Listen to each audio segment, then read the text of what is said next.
আমার পিছনে বাংলাদেশের অনেক আর্মিগুলো নামাজ পড়ে। কোনো একদিন মসজিদে আমি মাকে নিয়ে বয়ান করছি। নামাজ আনতে যখন মসজিদ থেকে বের হই, আমি দেখলাম আর্মির বড় একজন মেজর আমার জুতা হাতের মধ্যে দিয়ে দাঁড়ানো।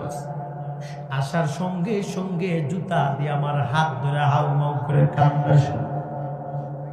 অনেক লোকগুলো জইমে গেছে। আমি কইলাম, স্যার কান্দেন কেন?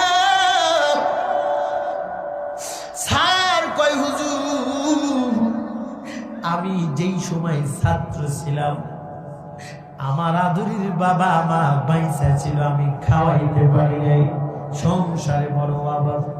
ইদানিং চাকরি জীবনে আইসা কত টাকা কামাই করি, মাসে লক্ষ লক্ষ টাকা কামাই করি।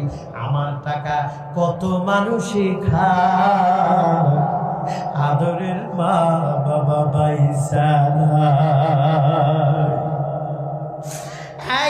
আদরের মা বাবার বুক মক্কা মদিনা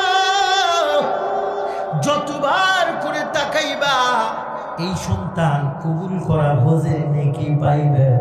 মসজিদে বৈশা নফল নামাজ আর কোরআনে কারিম তেলাওয়াত করলে যত নেকি হয়, মা বাবার সাথে সুমিষ্ট ভাষায় কথোপকথন করলে ওই পরিমাণ নেকি আল্লাহ পাক সন্তানের আমলনামার মধ্যে দিয়ে দেয়।